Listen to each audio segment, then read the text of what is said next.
What's up, everybody? Welcome to That Wannabe Film Class. I am your host, Ben Bellevue, and we are here today to talk about movies of the 2000s. I am joined not by both hosts of That Wannabe Film Class. I am instead joined simply by the one and only General Grievous Booty Call herself, Chloe Naylor. That's me. I forgot that was your like Discord. I don't know what to call it. Like the subheader on Discord. Your status on Discord? Sure. I don't know. Sure. That's what I loaded it up today and I was like, oh yeah, that's how she identifies herself. Exactly. I'm not going to change that anytime soon. Yeah, that's fair. We don't have Logan today, Chloe. We don't have Logan today. I know. Busy. He abandoned us. He's like volunteering to help people. Whatever that Does he not means. understand that we're helping the world by talking about 2000s movies right now? Exactly. We're providing a service.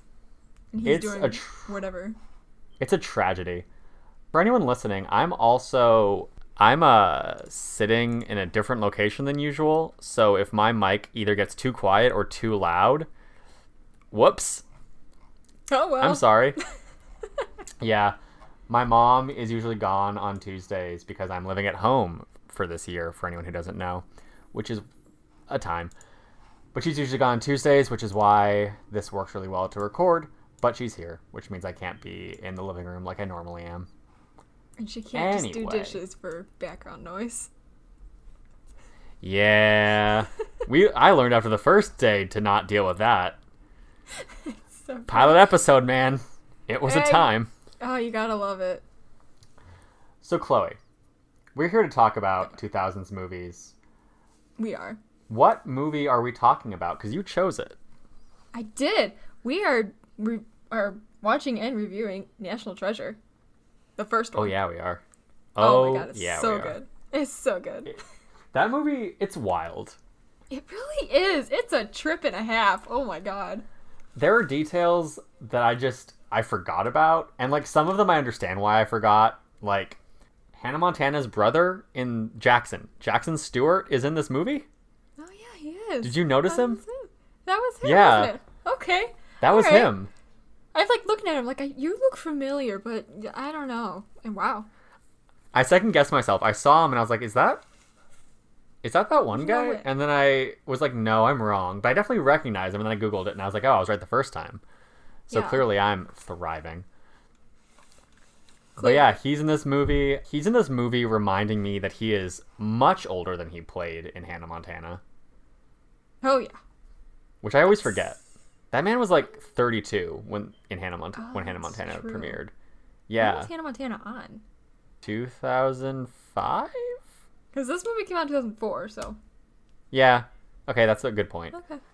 Yeah. But still, he was older. True. Yeah. Interesting. That must have been weird for him. It must have been, right? Because I feel like Hannah Montana. when you're on a Disney show and you're playing an adult, you're kind of removed from like the stardom and like the chaos of the Disney Channel world. You're just kind of like, I'm gonna get my paycheck, I'm gonna leave. Yeah. But Pretty much. I'm almost positive I saw him in like those Disney games they would do over the summer that all the kids were in. He was definitely on those He was teams. treated like one of the kids, yeah. And you know what? That's fine. Good on him for being, one of the cool, Steve Buscemi being like, how you doing, fellow kids? That's exactly what it was. That's right, I'm a youth.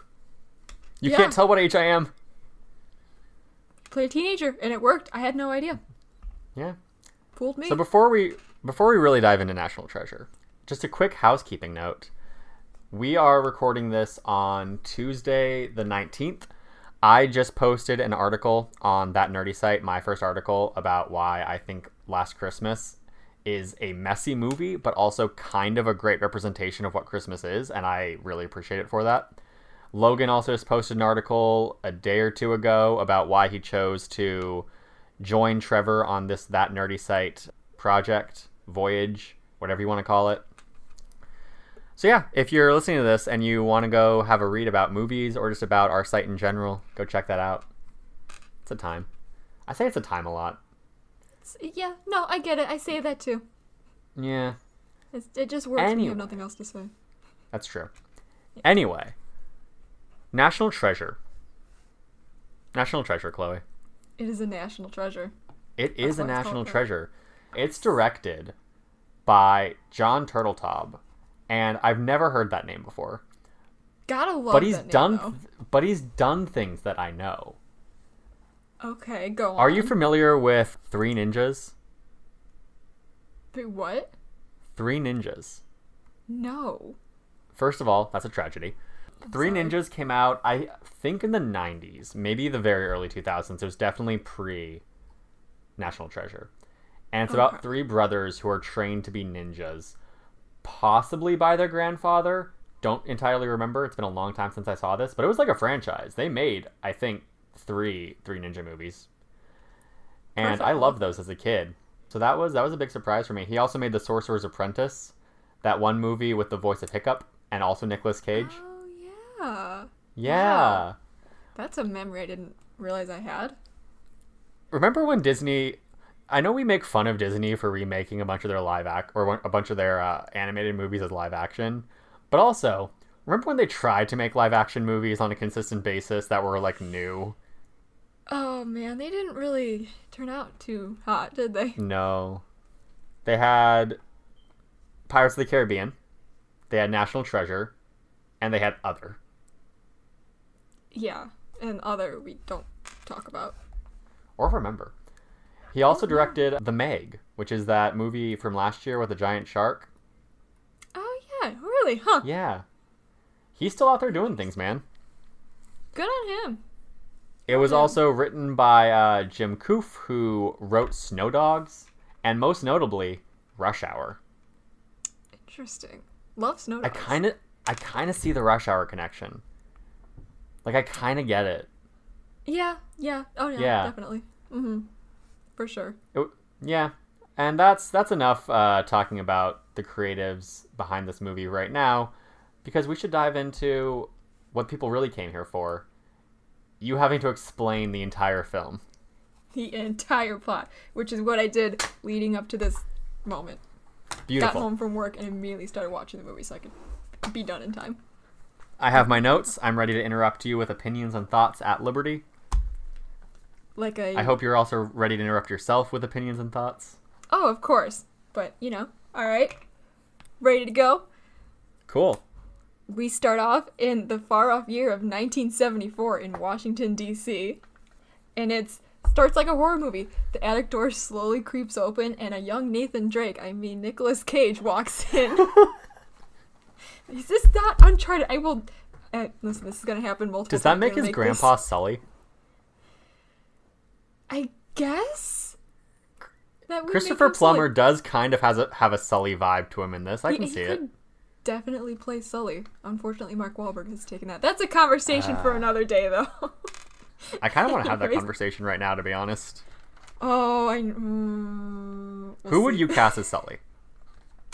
Assuming that you have to make a younger Sully because they're doing the whole young Nathan Drake thing, which I also don't like, but sure. I don't like that either. Oh god, I don't know who that would be. I can't think of enough old white actors right now. Who said he has to be white? Men. I can't think of enough old men actors right now. Can I make a pitch? Sure. Now, this is a pitch where I'm going to also recast Nathan Drake and make him older because I don't give a fuck. Fuck him. Nathan Drake, Oscar Isaac. Yes. Okay. Sam Drake, Pedro Pascal. Yes. Okay. Sully, Antonio Banderas. Oh my god. Dude. Tell me that wouldn't be good. Would that movie not slap? Oh my god, that'd be such a banger of a film. Alternatively, if they really want to do a young Sully, I think Oscar Isaac could also be young Sully, because realistically, he's like 8 years younger than Mark Wahlberg. Oscar Isaac can do anything he wants. Basically, yeah. Basically, I'm just saying put Oscar Isaac in more movies. Pretty much, yeah. He's so great. He's underutilized. Back to your recap. Yes. We get a jump scare from the grandfather, which is, oh my god, that actually scared me. Really? I did not remember that. That was just like, oh my god, he's there. Okay. Anyways, and then he's like, I'm gonna tell you the story in the even further off year of 1832 about this homeboy that's dying. His name is Charles Carroll. He's on his way to see the president. President's not home, probably off committing like genocide or whatever. But you know, and war crimes. But he had the secrets. Oh, we're getting political. It's Andrew Jackson. Like, yeah. So his grandfather is telling him about Charles Carroll, who has a secret treasure, and he's also part of the Masons, which at this point I'm just thinking about the McElroys and their My Brother and Me episode where they try to join the cult. It's a great time. So this treasure has been like growing with time. It's gone from like the Egyptians and their Transformers in Revenge of the Fallen to the Romans to King Arthur and his homies and those Transformers in The Last Knight. I'm kidding. We get it. You watch Transformers. There's unfortunately no Transformers in this movie. It would be much better, but it's okay. And then finally, is that just your opinion of any movie that doesn't have Transformers in it? Just add Transformers. Like, how can adding Optimus Prime make a movie worse? I feel like many ways. No, it's fine. It'll be great. Anyways. Okay. Treasure finally gets down to the Americans, and they're gonna be like, I'm gonna be extra as fuck with this and hide it from the British. With way too many clues. We jumped to way too many places. But whatever. That's just the American way. I noted, like, the plan that these people would have essentially, like the path you have to follow to get this ridiculous to work is absurd. It is absurd. Especially, like, okay, it's way easier now with, like, modern technology and cars, but, like, yeah, do all this on horseback? Fuck yeah. that. No. Like, here's my question for... I'm assuming anyone listening to this knows the National Treasure to a degree. I'm not going to, like, wait for us to get to the end. Did they intend for people to find this treasure? Or were they just like, we want, like... What was the purpose here? It must have just been, like, no, nobody's touching this. Because I don't even know. Yeah. Because it's too great for any one man. Truly. So much. Which is wild, by the way. Oh my God. Because I was thinking about that. Because it's $10 billion. And first, my question... Well, I'll get to that question. But I was thinking about this $10 billion thing that's, like, too great for any one man. And, like, Bill Gates and Jeff Bezos are just laughing. They're just... Oh, man. Isn't the world a nightmare? Watching this movie's weird because on one hand it feels like super out of date because it's so rah-rah America, but also it feels like so weirdly anti laissez-faire capitalism because it's like, oh no, like 1% of 10 billion is plenty. 10% of 10 billion was like too much. And no one should have had $10 billion. That's just like crazy. Crazy, right? Also, I want to live in this world because treasure hunters and historians are like rock stars. I'm like, that's so cool. That's true. It's great. They're like, oh, you're the Gates family? Like, we hate you, but we know who you are. Like, what the... I want that kind of, like, reputation. That's so cool. I was just imagining at one point when them being like, oh, his last name is Gates. I wanted her to be like Bill Gates? Like, Bill? Bill? Oh my God, it's you. Do you think Bill could have just paid to see the Declaration of Independence? Can you do that? Like if Nicolas Cage's character... I'm not saying you could do that. I'm saying, do you think Bill Gates has enough money that if Nicolas Cage's character was that kind of Gates, he could have just been like, here's $1 billion, let me see it. Can I just look at it? Like, what are they going to say no? I mean, probably, but... Here's $10 billion. Let me look at it. Let me look at this crumbling piece of paper. Whack. Oh, it's amazing that piece of paper survived this movie. I have a note later on. I'm like, how is this thing not crumbling to dust at this very moment? Yeah. Or at any moment. Anyways. Grandpa finishes his story, then Nicolas Cage's dad shows up, John Voight, looking just as old as his father. If not older. Like, okay, that's your grandpa's your dad. Okay, sure. They gave him a little wig. They spruced him up. Yeah, he still looks just as old, but it's fine. Nathan Drake gets knighted. I mean, Nicolas Cage gets knighted. I'm gonna call him Nathan Drake. It's fine.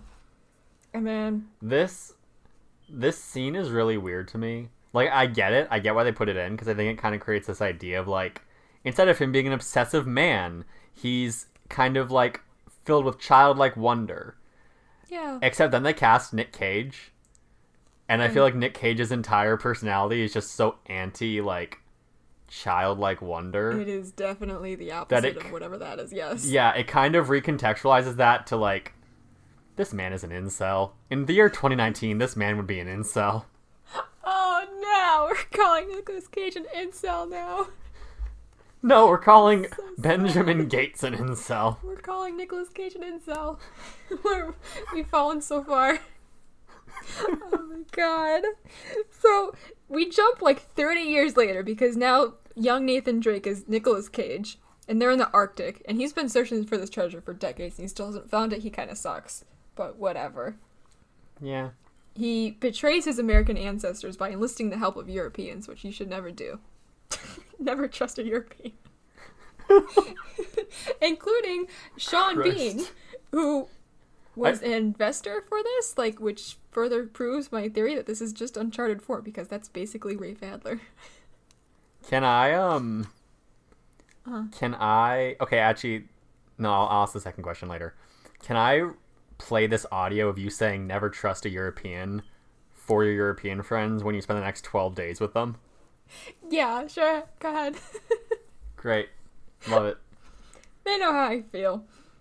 But anyways, you should never trust them because not 5 minutes later, they're betrayed by Sean Bean. And in a really strong heel turn. That was very sudden. Yeah, which I guess I understand after Nicolas Cage rants for like 5 minutes about the Declaration and a weird riddle. Like, okay, I would betray him too. I get it. Doesn't make it weird right. because I was listening to him like go through that thought process, and I was like, this is weird. How do you extrapolate this from that? But then as he got to the end of it, he started to say things where I was like, okay, I could see how this would lead you to the Declaration of Independence. But then I'm like, but wait a minute. Why wasn't this the first thing to lead you to the Declaration of Independence? Right. I feel like you started with the most, like, obscure references, and then you're like, oh, and also this basically just says Declaration. You could have gotten to that conclusion about 20 minutes earlier, but you didn't. So now we're here. Now you're being betrayed by your European friends. Ironically, this entire setup did take 20 minutes. I checked. Look at that. Wow. That was a lie from me. Okay, cool. So, Europeans yeet the fuck out of there. They lock Nicolas Cage and his hacker buddy Riley in a burning room, which, again, this is Uncharted 4. Oh, God. They escape. They make their way back to civilization that's not the Arctic. And they're like, okay, so we clearly have to warn the government that the Declaration of Independence is going to be stolen. Did you like these characters at this point? Like, how'd you feel about them at this point? Because I have a note where I'm like, like, Sean Bean's character sold me pretty fast. Yeah. His assistant guy, Shaw, sold me with that whole, like, prison comment. Riley sold me. And then there was just Nick Cage there, and I'm like, you exist. He's just there. I think I already... Why do I like everyone else? I don't know. I think I already like them because just from seeing the movie before and also seeing the second one, like, countless times. I love these movies so much.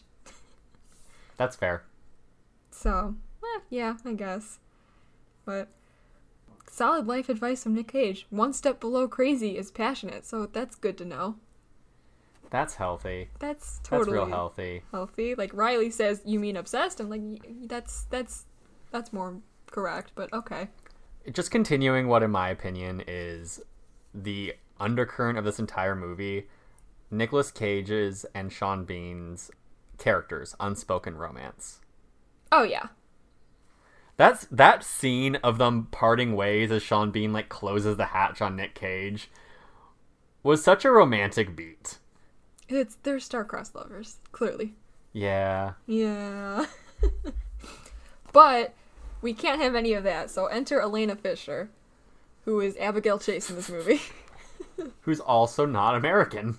She is also not American. And they try to convince her that there's an invisible treasure map on the back of the Declaration of Independence, which that goes about well as you think. Ben Gates. I'm trying to say his name instead of just saying Nick Cage over and over. Ben Gates. Nick Cage.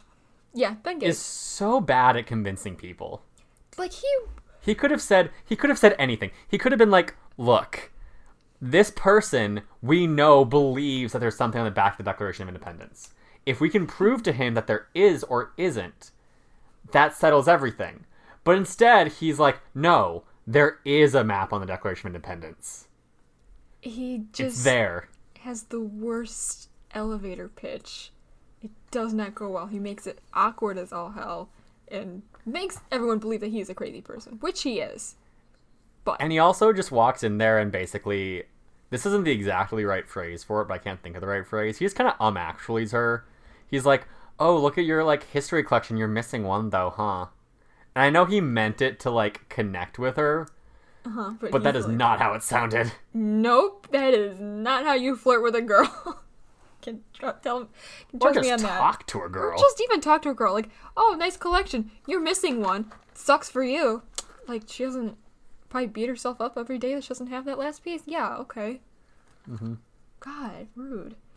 So that meeting goes well. He stares at the Declaration of Independence, and we get the iconic line, like, "I'm gonna steal a Declaration of Independence," which I feel like you shouldn't say that out loud when you're standing 3 feet away from it, but okay. They do a lot of talking in broad daylight around a lot of people.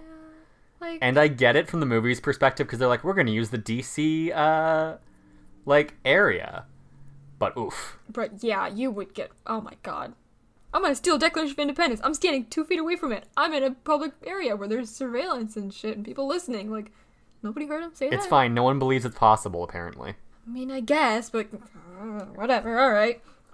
But it's the best part of the movie, which is a heist. I love heists. They're so much fun. Heists are great. Heists are great. It's also during a fancy gala, which is, I'm telling you, this is just Uncharted 4. Love it. I think once this movie gets past its setup and gets going, it's like, it's so solid. It's real solid. It's a real solid movie. Yeah. Like, I love the montage of all the cool spy stuff. It's like just that easy to Photoshop a security badge for yourself. Who knew? I do have a lot of questions about Sean Bean's character's plan, Ian. Yeah, we cut to him. Because it makes no sense to me. He's planning a way lamer heist with less cool spy and hacking shit and way more guns and grenades. That's not how you want to do this with a delicate piece of paper that could easily just crumble. Like, but also, like, so he breaks into the... I'm not a big fan of, like, oh, this is a plot hole, because I think that, like, any narrative requires suspension of disbelief. Right. And this movie definitely requires suspension of disbelief, and most of those I'm fine with. But I just had this one big question. When Sean Bean's guys go to break in and steal this the document from, like, the preservation room, how did they know it would be there? We just because Nick Cage caused it to be there. That's true. So were they planning the same thing, and then it happened without them involved, and they're like, "Oh, this is probably fine. This is fine." Yeah, good point. How do they... I don't even know. Convenient for them, huh? Yeah. Wow. I just wish there was, like, a scene of them being like, it's been moved to the preservation room, and then for a second you're like, oh, maybe they got one out over on Sean Bean, and Sean Bean's like, no, this is better, this is easier, and then I'm like, it's like, the games have begun. Yeah, if only. It's okay. One flaw in an otherwise flawless movie. Oh yeah. So he steals the Declaration of Independence. Steals Declaration of Independence. He, like, hides in the gift shop, but then he has to buy the document. He's stealing like a loser. Idiot. He also basically tells the doctor, I forget her name at this moment. Abigail. He basically tells her what he's doing. Yeah, He's he's like, like, I'm doing this. He's like, high treason, and she's like, what? What? Like, okay. So you woo her by saying high treason. Describing High how treason. everyone would die in the like Revolutionary War era. Oh god, Had I forgot about that part. had they been caught, and then you chug your champagne and leave, and that is how you flirt, ladies and gentlemen. This man is not smooth. That is so smooth. What are you talking about? That would have totally won me over. Oh my god, it's rough. You have that on audio now. Men will Yeah. hear that. Don't listen to my advice. Please don't. Anyways, buys the document he's stealing. He uses his credit card and establishes a trail. You moron. I mean, I get why he was kind of like stuck. I guess, yeah, but like that sucks, dude. Yeah. So like, I like how he almost had enough money. He wasn't like, oh, I'm not carrying cash. He was like, I have $32.50. It was like 30. It was so close. Like, okay, whatever. What a shame. So he establishes a trail. So that means he can't go home. So he goes to his dad, John Voight's house. And how this old ass piece of paper isn't crumbling to dust every time they touch it or even look at it is beyond me. Yeah, especially because they do have that whole thing where they're like, oh, we have like a special room for this exact thing and we're gonna like make sure it's safe. Mm-hmm. And then they go to the dad's house and they're like, living room is blow fine. Dryer. It's fine. Lemon. Throw some lemons on it. We're gonna make lemonade out of this bitch. It's fine. What's this strange lemonade flavor you have for me today, Chloe? It's Declaration Aid. It's called freedom. That's the secret ingredient to lemonade and how you make it taste good. From now on the 4th of July, the only lemonade we can have is infused with the dust of the Declaration of Independence. Exactly. I'm going to steal a Declaration of Independence and I'm going to grind it up into dust and make lemonade out of it. A visionary. Truly, I am. Yes. So they make the lemonade, and then they find more clues, which leads to some Brent Franklin letters, and then everyone uses child labor to find the next clue from those letters in the building. That's just terrible. Also, during this, I saw the second actor that I was like, holy shit, they're in this? Do you watch Supernatural? I used to. The guy who plays Lucifer's in this. Is he really? I must have missed that. Yeah, he's one of the FBI agents. You know? Yeah, that's him. Yeah. Yeah, right? Oh my god. Yeah. Huh. They just have all the heavy hitters. Disney Channel former star and once Satan. Incredible cast they have, truly. Mm-hmm. Gotta love it. So those clues lead to another clue, which is where the Liberty Bell is, or was, because it's up in the tower. They find some right. sick glasses that B. Franklin left behind. Amazing. Yeah. Do you think? Because they got there with those letters, and when they're talking to John Voight's character, he's like, oh, this isn't like, this treasure isn't real. It was a legend invented by America to keep the British occupied. Am I the only one who kind of wants to see that movie? Oh, 100%, yeah. Like, I kind of want to see a movie that's like Revolutionary War America creating an elaborate ruse just to distract Britain, and that's actually the reason we won the Revolutionary War. That would be amazing. Let's make it happen. Nick Cage is like, I have to believe it's real, and I'm like, I kind of want to believe it's not. It would be so much funnier if it wasn't real. That'd be so badass. I know. We went all over the place for nothing. They get to the treasure room. And there's just a mirror, and they walk up to it, and the mirror has a clown face where you stand. Yes. It says, "You're Boo-Boo the Fool." Love it. And they're like, how do they... And they're like, this doesn't even make sense within the timeline. And it's just like... Well, Nick Cage is like, there's a clue here. And, like, if you look at the Boo-Boo and the clown nose, it creates a map to where we need to go next. That's so stupid. God, that would be what happens. It would be what would happen. And then they find the real treasure. Oh my god. Mm-hmm. Oh gosh. So Nick Cage and the gang are chased by Sean Bond and the crew. Sean Bond. Sean Bond. Sean Bond is in a very nice blue suit when he does this, and I just spent like half of that scene looking at it going, I want that outfit. I respect him so much in this movie. Me too.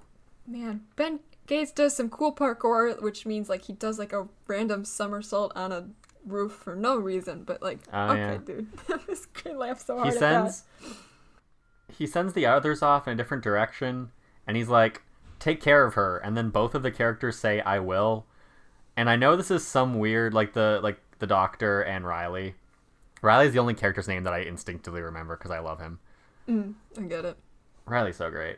He is. But they both say I will. I know that's some weird early 2000s joke about gender, I'm assuming. But I want to believe that it's just the doctor being like, oh, I actually never knew his pronouns, so I'm just going to assume that he can't possibly be talking about me. I'm fine. Exactly. Like, oh, she's totally capable. Yeah. Which, I love the part where she hides behind the meat counter and the lady's like, you're not I love supposed to be here unless you're a steak. She's like, I'm hiding from my ex-husband.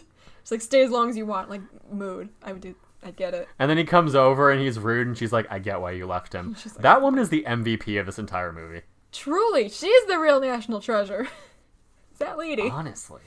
Right? Gosh. So then Nicolas Cage is finally arrested for his crimes against humanity. Yeah. He meets the FBI agent, who is also a great character. I really like... Yeah. He's played by... Why am I spacing on his name right now? Harvey Keitel. Yes. Yes. I'm trying to think what else he's been in, and I'm drawing a blank at the moment, but... What else has Harvey Keitel been in? A lot, right? A lot of things. Yeah, I'm sure I know. I'm saying that like I know what they are. I definitely don't right now. But I know there are a lot of things, so I'm going to give you shit for not knowing anyway. Listen, Mr. Movie Guy, I'm so sorry I don't know my movie trivia. You should be. Whatever. Gosh, so rude. Anyways, Sean Bond isn't too bad because he helps Ben Gates oh my god, I can't talk. Evade the FBI. Yeah, because he wants the glasses from Ben. Right. And, yeah. It's sure, okay. So whole gang's together. It's like, yeah. Yeah. I commented on that to say how do you know about the glasses because that was a note of mine. And then as I started saying it, I realized because Riley and the doctor agreed to work with him and told him. So I'm dumb. I'm Boo Boo the fool now. Wow. Mr. Movie Guy doesn't pay attention to movie details now. Okay. Terrible. So they all hang out in a church. Like, he's got Riley and Abigail and his dad. They all look at the Declaration with the glasses we can only dream of pulling off. True. Right? They're so cool. This leads to another clue. That's some underground passage, but it's a dead end. There's so many clues. There's so many clues. God. There's that scene. I forget. Actually, not one scene. Every time his dad says, and that clue will lead to another clue, and another clue, and another clue, and there's just like frustrated tone. I'm like, I relate to you so heavily right now. He's not wrong. I feel seen. Yeah. I feel seen being. Oh my god. Whoa. Oh god. I'm sorry. No, I'm not sorry. Anyways, that dead end. So he's like, this is clearly a Paul Revere. I'm forgetting the word I'm looking for, but whatever. Oh yeah, they get to the room and they're like, it's a dead end, and then there's the lantern. There's a lantern. Like, this is clearly an homage to Paul Revere and his last ride, so we have to go to Boston now. Yeah. But Sean Bean is an American. He's a European and thus a traitor, and he leaves them all to die. He's like, peace out. Yeah. It's like as soon as he bounces. What? I feel like for someone who we're told is smart, the fact that Sean Bean didn't realize I get that he's not American. So, like, maybe he's not super up on his American history, but just I feel like he must be to be someone tracing this treasure. And they're like, oh, it was 1 if by land, 2 if by sea, 1 lantern. And even I'm sitting there going like, that's not right. That's not correct, sir. You're wrong. But yeah. Anyways, as soon as he bounces, Ben Gates is like, psych, bitch. He reestablishes a good relationship with his father, and through the power of love, they find the treasure. And it's beautiful. That's true. There's like scrolls from the Library of Alexandria there. Like, oh my god, I know. love this.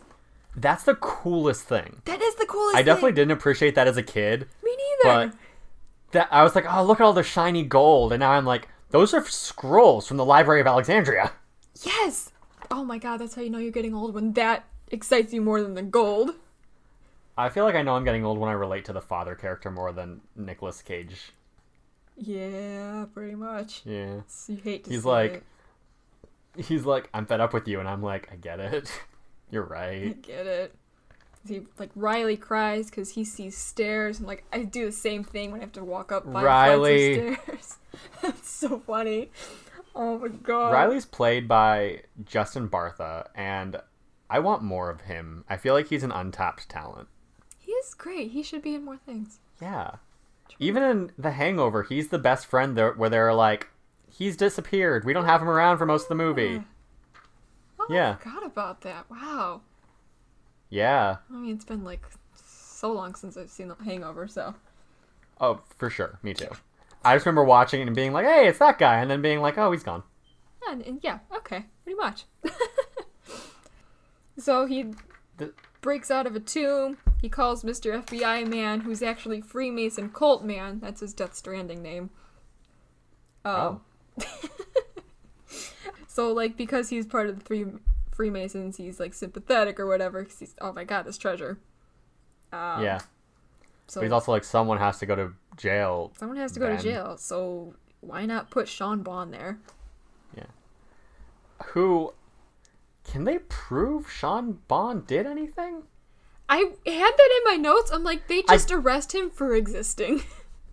I guess they technically have him on breaking into that museum or to the Paul Revere building at the end, but that's a very minor crime. Yeah, that's just breaking entering. That's not literally everything else he's done, including being European. Can they connect the... Oh my god. I'm good. Oh my god. I'm gonna take a second. I'm gonna process that. I'm Oh boy. not gonna apologize. I hope you don't have a European audience. I don't know who watches this show, but thanks. We appreciate you.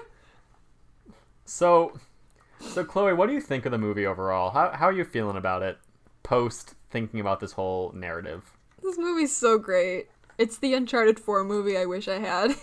That's not Uncharted 4's cutscenes. I feel like if we have an Uncharted 4 movie, I want it to be better than this. Not to say I don't like this movie. I really enjoy this movie. Oh, it's really But it makes good. some choices, man. It makes some choices. Starting with Nick Cage. Yeah. Sean Bean's a good choice. Sean Bean's a great choice. He's a fantastic I choice. really like every character in this movie except for Ben Gates. Pretty much. Everyone else is just great. Yeah, partly because they're all calling Ben on his shit. Yeah. Riley's being like, Bro. can you not be this person for 5 seconds? Exactly. And then when he knows something, he gets all excited and he's like, ha! I know it this time, guys. Daylight savings time. Hey! That was fun. That was a fun scene. You think you're the only smart ones? Apparently. I like the doctor a lot. She's cool. Yeah. I like her. Yeah. I like the FBI agent. I like Shaw? Shaw, yeah. Yeah. Which he goes on to do Fast and Furious. I don't actually know. I've never actually seen any of them. No one in this movie goes on to do Fast and Furious. No, I'm making a joke. 'Cause, the Hobbs and Shaw shit, right? He's also bald, right?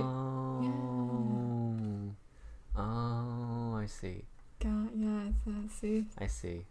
Okay. Movie thing, yeah. Look at you with your references. Oh, yeah. For two franchise I have never seen before. I can't believe they decided to make a Fast and Furious spin-off movie with some guy from National Treasure and the tiger from Calvin and Hobbes. Boom. Got him. There you go. You nailed it. Yep. Perfect. Yep. I'm a comedy genius. You truly are.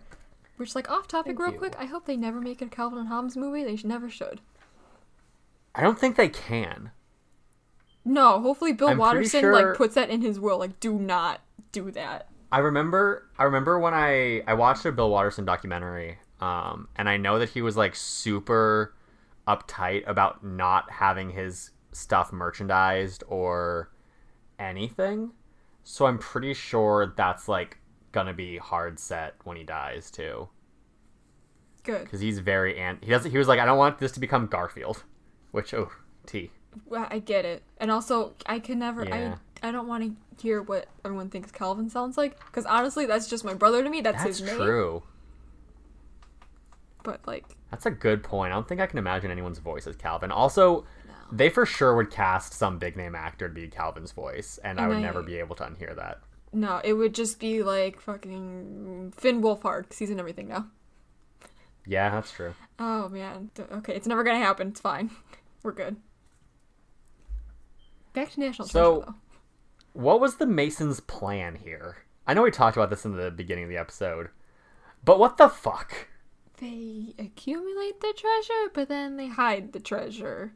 And They're like, no one should have this, so we're gonna hide it, but we're gonna have a very elaborate set of clues. And also, all of our clues are dependent on nothing being destroyed. Like, okay. True. Imagine if that pipe had actually, like, fallen off the ship and been submerged in the ocean and just lost. All that treasure would just be gone. Yeah, pretty much. Till some... Or if the Declaration of Independence didn't become an important document, gone. Gone. Or if those letters weren't preserved, gone. Gone. Or if the building housing the Liberty Bell was destroyed, gone. Gone. Gone.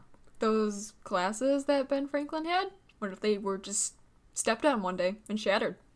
True. Yeah. Gone.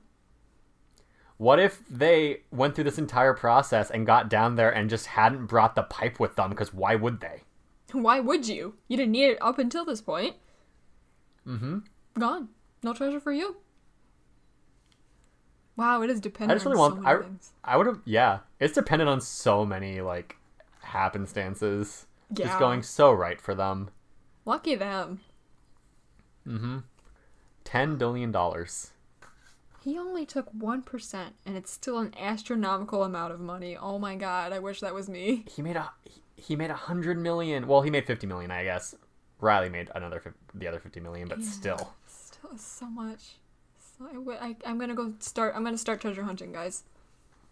Yeah. And yet, after all this is like the entire treasure is still only 1/10 of what Bill Gates has. That just makes me so sad. Oh, we live in a hellhole. We really do. Oh gosh. No, I'm gonna start treasure hunting. That's how I find my Rafe Adler. That's how I'm gonna live my life. Yeah. That's fair. I get that. What if your Rafe Adler is Sean Bean, though, and then he betrays you? If that's how it's gotta be, then okay, that's how I go. Can we talk about what I think is the most pretentious thing Nick Cage says this entire movie? Oh, do tell. The Thomas Edison story. Oh my god. Because it makes no sense.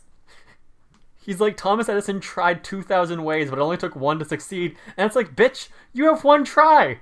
If you fail, you're going to jail. Yeah, exactly. One shot, one opportunity, dude. If you mess that up, game over, homie.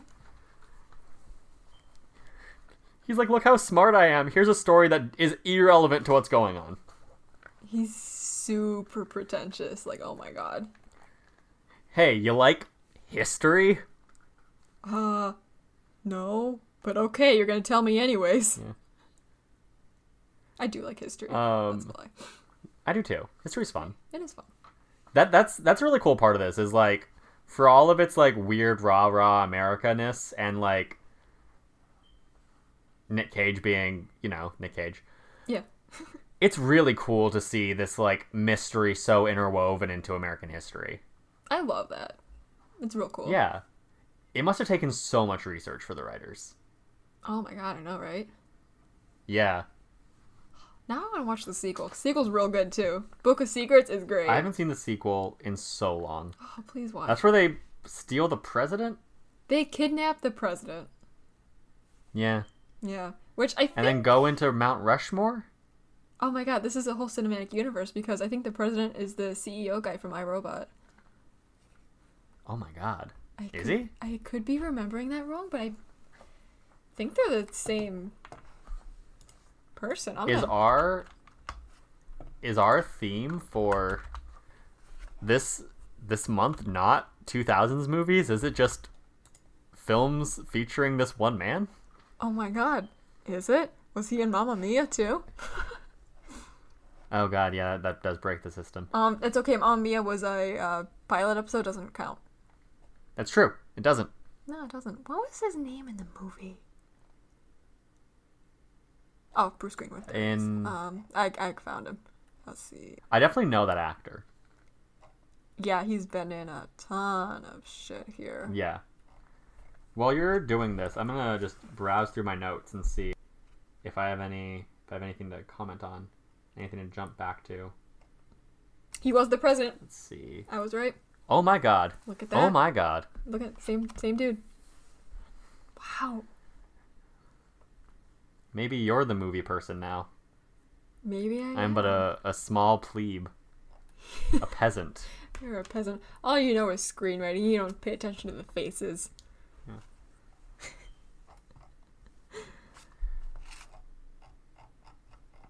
They went to an Urban Outfitters in this movie. They did, didn't they? That was the store, huh? I definitely didn't know Urban Outfitters was a thing when this movie came out. Growing up, I assumed... have been astonished that most of these places I shop at have been around forever. Yeah, like, I'm not surprised that Urban Outfitters existed for a while, but I'm surprised it was a big enough thing that it was in a Disney movie in 2004. Because, like, Urban Outfitters just feels so 2010s hipster. Oh, for sure. You know? Yeah. Because that's one of those scenes that always stands out to me when I think about this movie. I don't know why. Actually, I do know, because it's kind of a fun scene. Because it's Riley being all excited and the store clerk being like, no, I'm not going to give you the $100 back. Right, yeah. It's good. Why does Nick Cage think he can just do things? Ben Gates. Why does Ben Gates think he can just do things? He's like, do you know my last name? Do you know who I am? And it's like, well, yeah, we live in a society. We live in a society. Oh my fucking, hold on. Oh my god.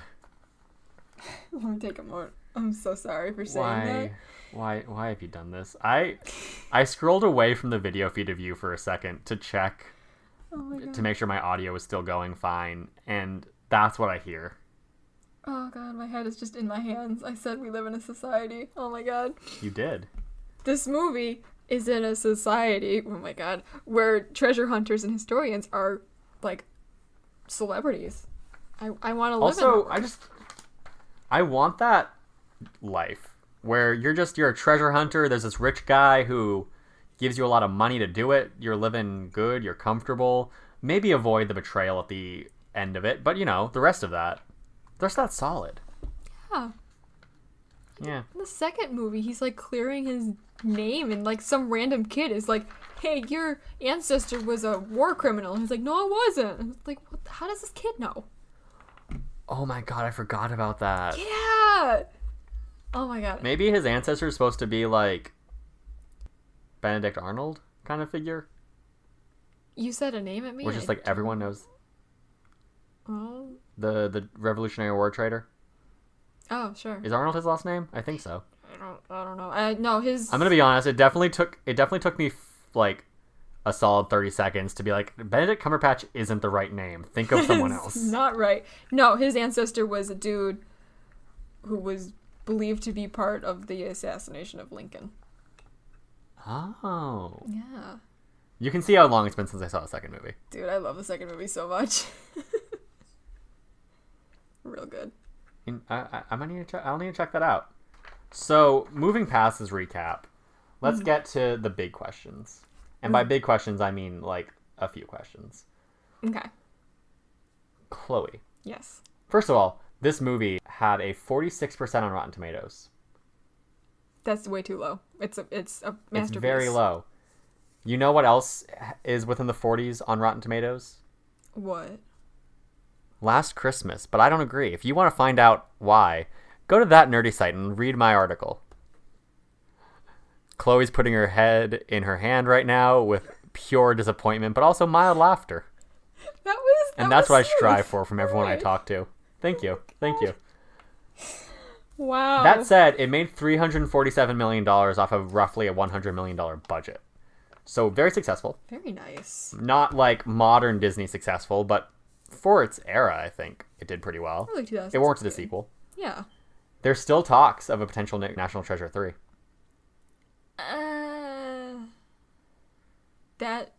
Those talks, the Uncharted movie. That's true. That's exactly. Will the Uncharted movie happen though? It's never gonna happen. I swear to God, it won't. It's never gonna happen. Do you know who's directing the Uncharted movie? It's changed so many times, I don't even know anymore. I'm definitely spacing on his name right now. I think it's Stephen Knight. It's something along those lines. But he directed Kubo and the Two Strings. And also a movie you'll like a lot. Bumblebee. Travis Knight. There we go. That's it? Oh, I trust Travis Knight with my life because Bumblebee was real good. Oh, Bumblebee was enjoyable. I liked that a lot. Bumblebee made me want to cry. Yeah. But not in the way that you probably agree with. Probably not. I wanted to cry in the first 5 minutes when we were on Cybertron. I'm like, this is the best Transformers movie that ever happened to me. That's fair. That was a very, very, very cool sequence. So good. I wanted to cry at the end when I was like, this was so cool. We could have had movies like this. We could have had this the whole time. But instead we got Michael Bay. We could have had this the whole time. Oh my God. Can you imagine imagine the world we would live in if we had good Transformers movies from the start. Did you... yes, that would have been amazing. That would have been magical. Did you feel seen with a movie about a girl wanting to fuck a robot? Because Haley Steinfeld's character absolutely wants to bang Bumblebee. Absolutely. And vice versa. Absolutely. I get it. Like, Yeah. Bumblebee's like my son, but like, girl, I get it.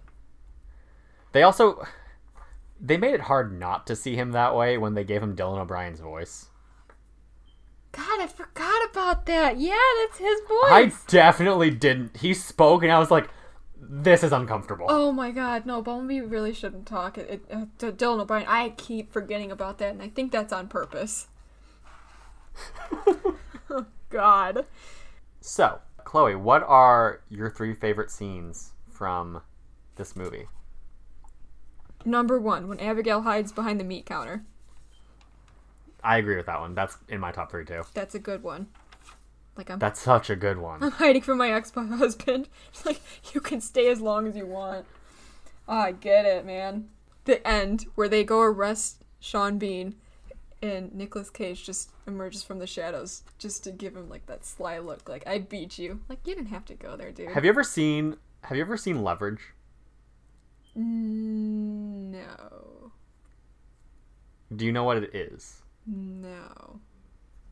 Leverage is this TV show that was on TNT that's about this team of criminals who come together and realize they can make more money if they help the little guy get back at like rich capitalist businessmen who are fucking them over. So they run cons on the wealthy to help the people who aren't wealthy and who are being, what's the word I'm looking for, oppressed by them essentially.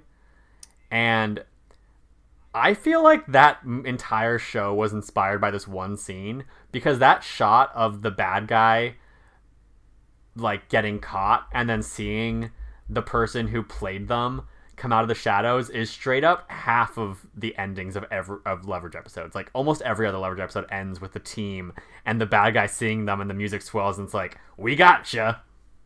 Got. Interesting. Yeah, no, I definitely heard of Leverage it. is great. I have never watched it though. Okay. Leverage is so good. Oh man, I don't have time to watch things. I get it. Yeah. It's a fun time, though. I'll take your word for it. Yeah. There's this one of the characters is the grifter. She's like the actress, except her whole thing is that she's a terrible actress unless she's conning someone. It's great. Very nice. Okay. Sounds like a good time. Yeah. It is. Nice. Anyway, your third. What is my third one? Oh god, there's so many just iconic scenes. How can I choose? Honestly, it's probably got either some part of the heist montage or when they're making the Declaration lemonade, and it's just like they are hardcore with the eye fucking. Like, oh my god, so uncomfortable. That's fair. Yeah. When they like both bend down, I'm like, I know you two are about like, when they get together at the end of that movie, it doesn't feel warranted. Because I feel like aside from a couple moments like this one, they have no chemistry. No. They tried, but man, there's nothing there. They try. There's moments where it's like, okay, like you guys have similar interests, you're like connecting emotionally, I kind of get it. And then Nick Cage is a dick again, and I'm like, oof. Yeah, and it makes sense. And then he just kind of grabs her and kisses her, and I'm like, I remember when I thought this was romantic as a child, and now I'm uncomfortable. Now it's not great. Oh, and I understand why the second movie starts with them broken up. I did not remember that, but yeah. it makes me happy. Mm-hmm. It makes me real happy. I mean, they get back together, but you know, terrible. Yeah. Okay, my three. You already had one with the scene with the woman behind the counter when they're running away. I also really like the first present day scene in the tundra. I think that the turn is kind of weak.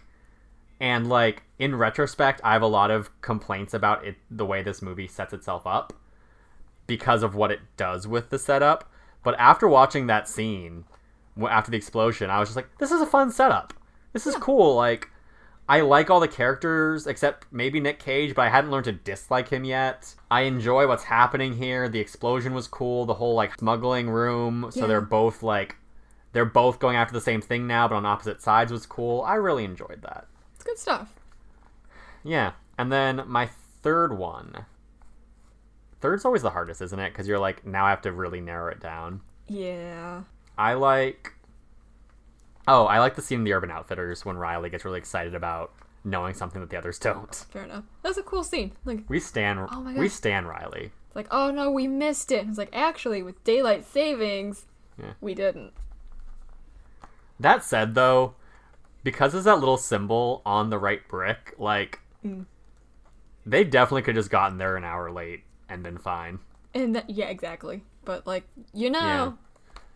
I get that they didn't know that, but they could have. They would have been fine. You just look a little harder, it's like, you're good. Yeah.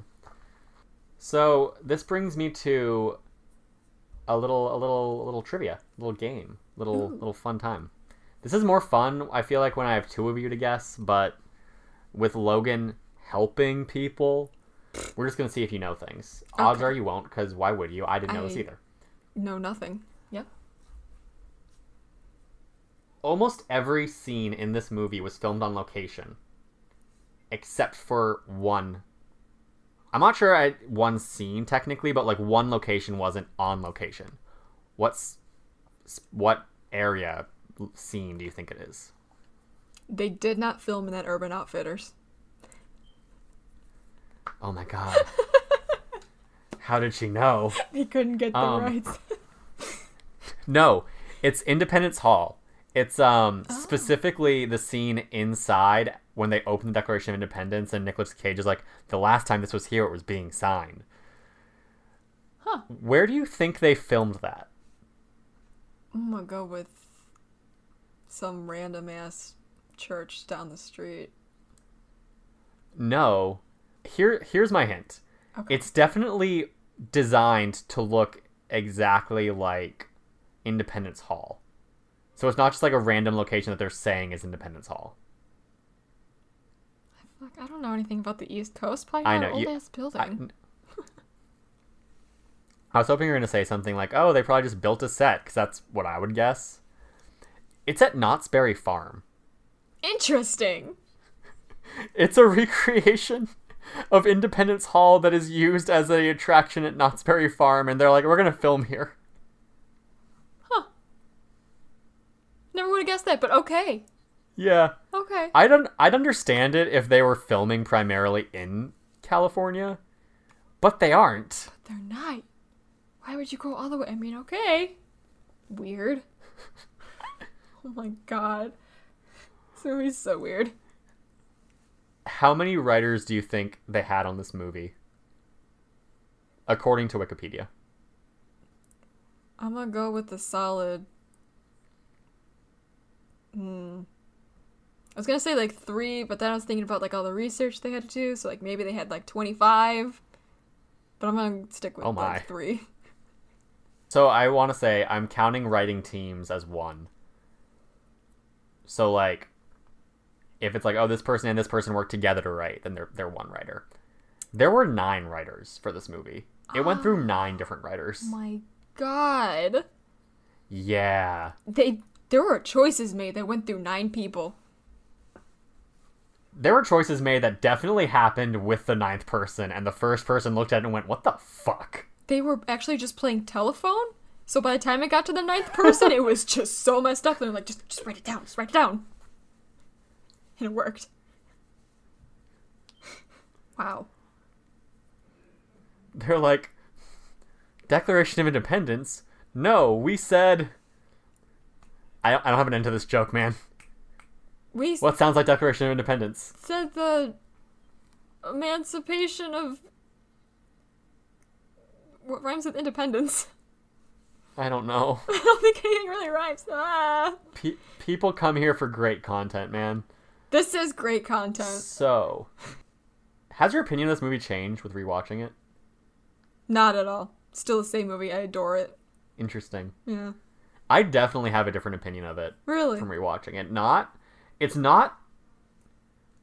I think it's not worse. Okay. It's just different. It's like, I see a lot more of the flaws, but I also appreciate the things that work well a lot more. Whereas as a kid, I was just like, yeah, this is fun. I enjoy this. Yeah, okay. Nicolas Cage is cool, and now I'm like, Nicolas Cage. Oh, Nick Cage. Oh, Ben Gates. Oh, Ben Gates. Can you not be an incel for 5 seconds? How does it feel to share a name with him? Well, technically, we don't. He's Benjamin with an I. I am Benjamin with a Y. Oh my fucking god, you both go by Ben, though. I'm gonna call you both Benethy. How fucking dare you. Listen, you can't stop me. So. Yes. Chloe, I have an important question for you. Please ask.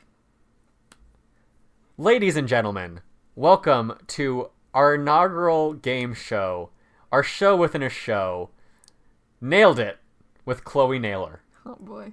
Where we ask the question, Chloe, is this villain sexy? Chloe, Sean Bean, as Ian something, is he sexy? Yes. I'm gonna go with yes. He is. Yes. Do you have any expansion on this thought? Or is it just a solid, firm yes?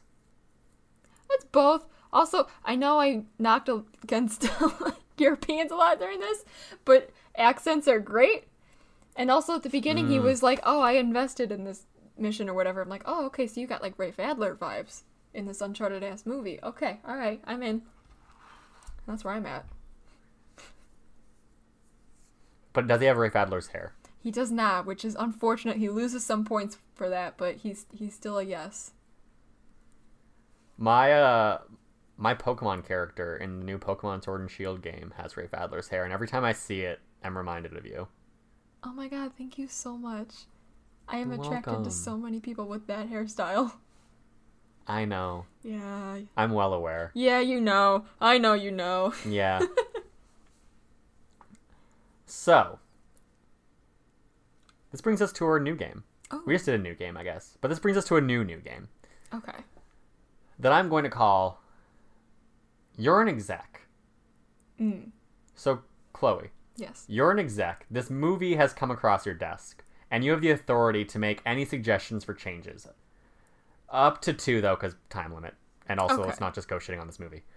What are up to 2 things you would change about this film. It can be like small little details, or it could be like a more systemic thing.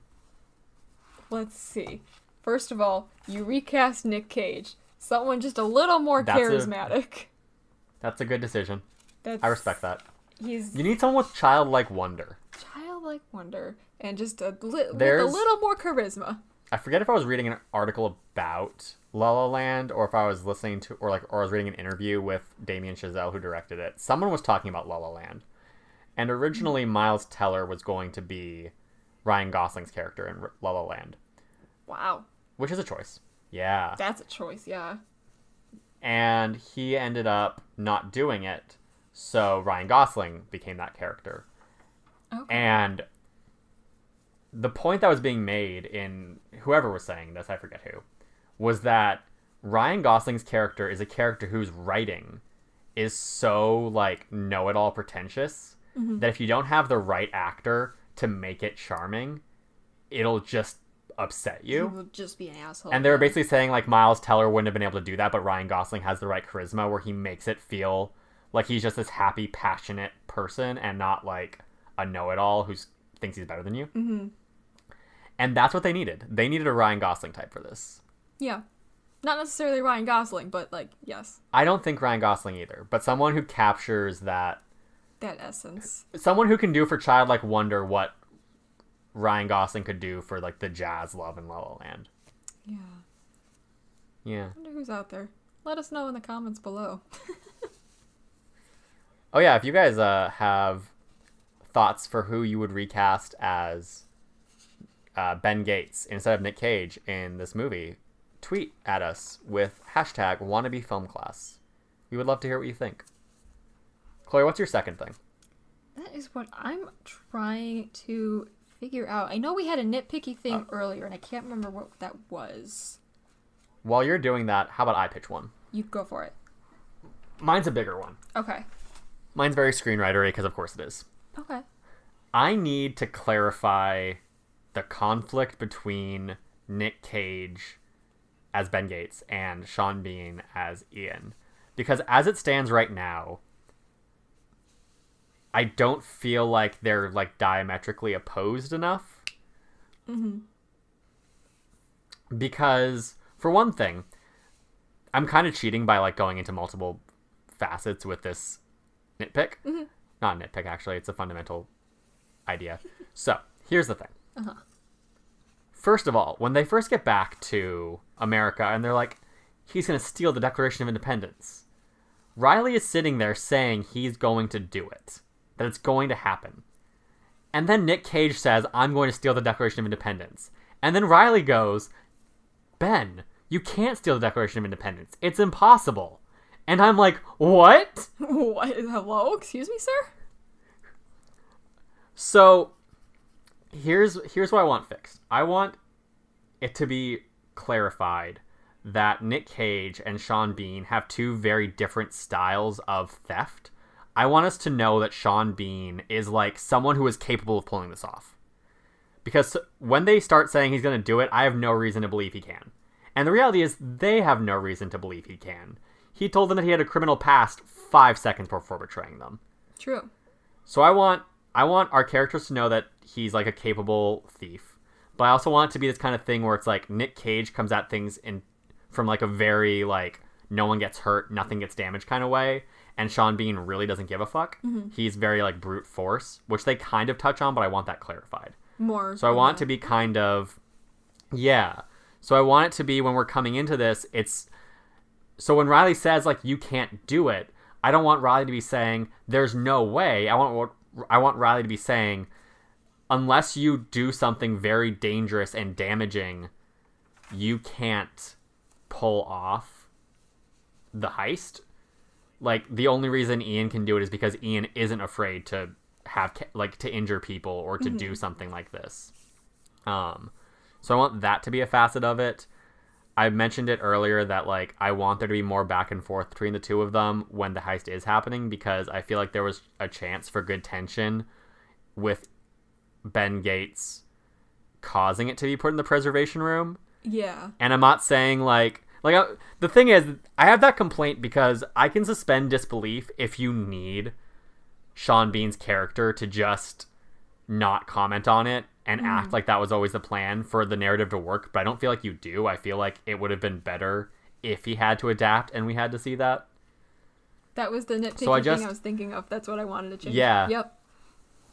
I just want more of that, like, I just want to clearly understand their differences, and so that when they are going at each other, I get it more. Like, because right now, even when Nick Cage is like, I'm still the Declaration of Independence, I'm like, okay, so why don't you just go work with him?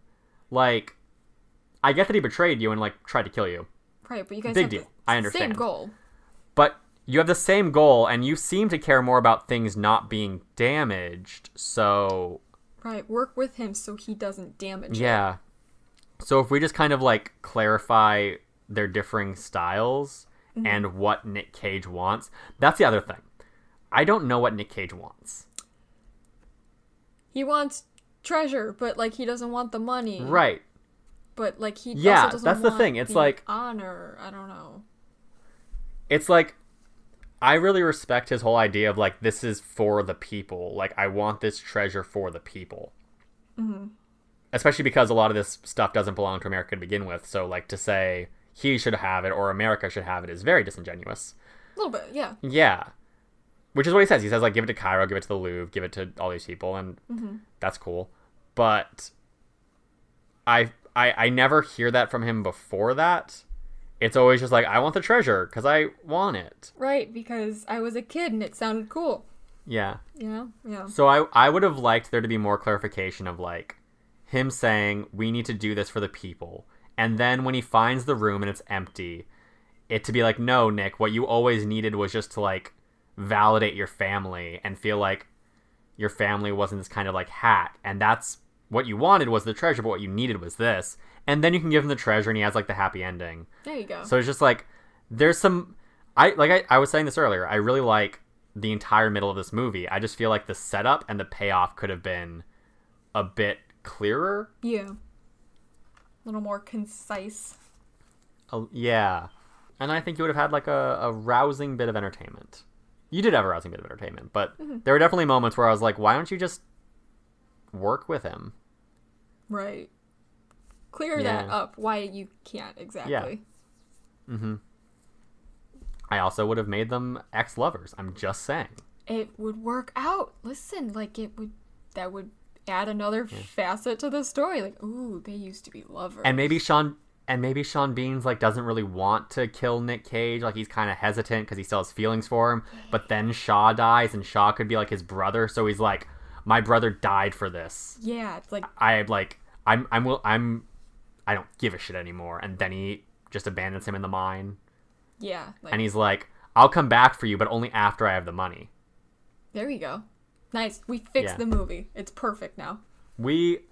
That's true. Disney, hire us. We can remake National Treasure for you and keep all the good parts. Mm-hmm. And people will love it.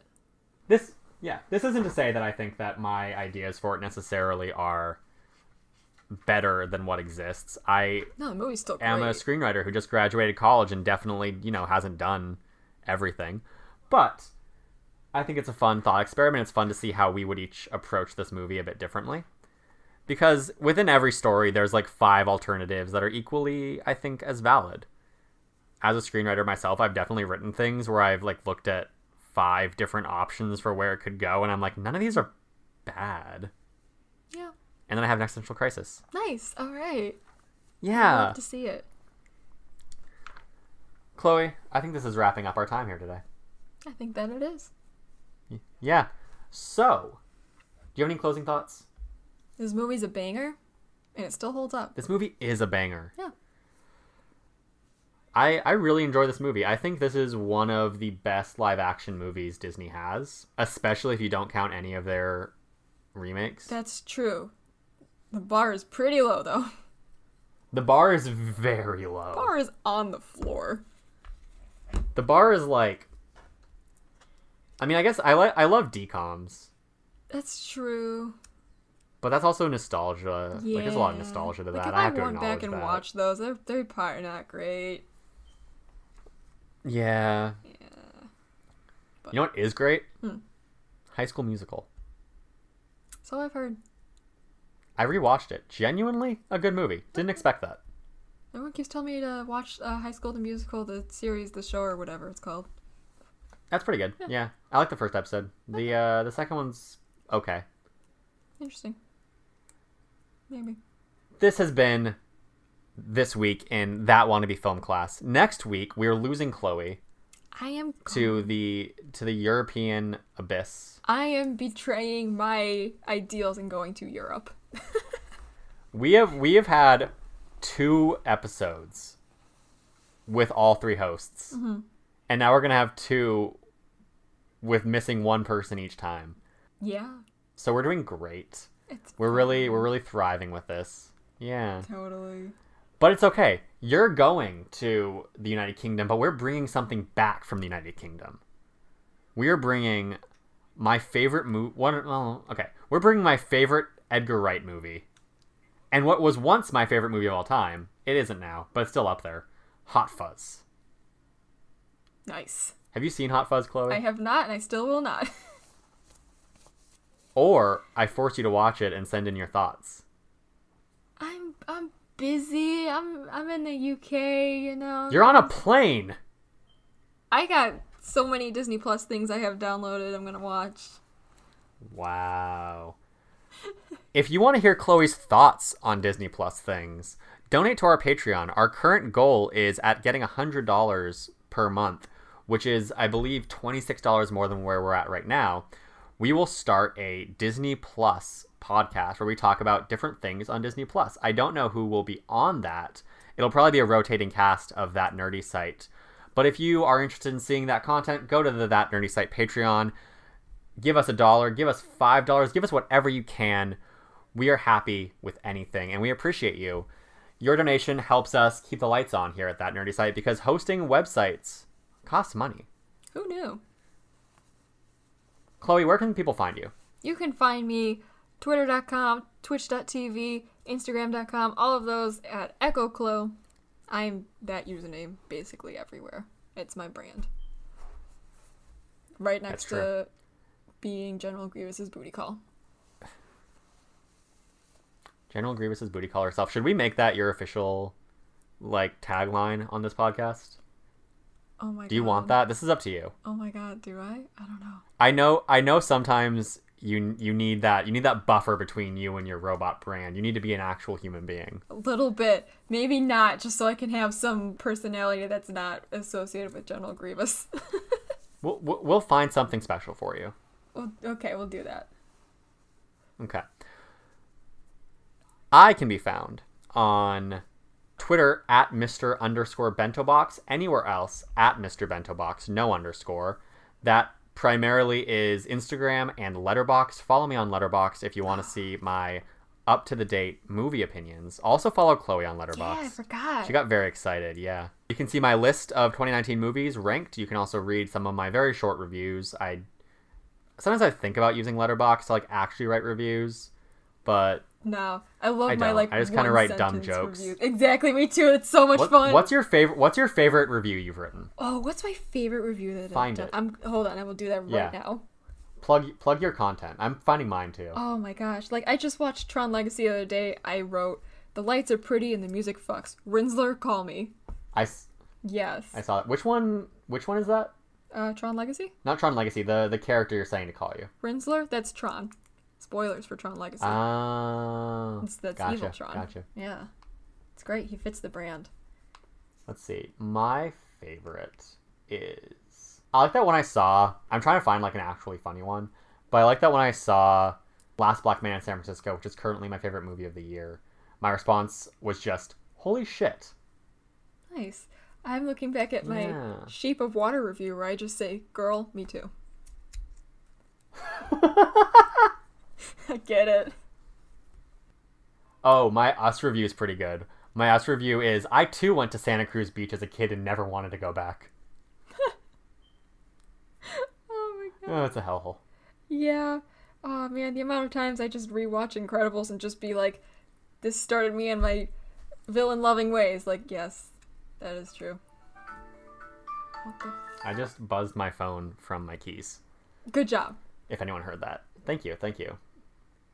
Anyway, that's where you can find me. That's where you can find Chloe. Yes. Again, I am at Mr. Bento Box anywhere but Twitter, at Mr._Bento Box on Twitter. She is at Echo Chloe everywhere. Because she has that good brand symmetry. Sure do. Yeah. Thank you so much for listening, guys. If you enjoy this podcast, please subscribe. Please leave us a review. We would love to hear what you think. If you want to talk to us, you can also tweet at us on the interwebs using hashtag #WannabeFilmClass or just tweet at that nerdy site. This has been another episode of That Wannabe Film Class. We will see you next week. Well, I will. Chloe will be in the abyss. But Logan will be back. Bye.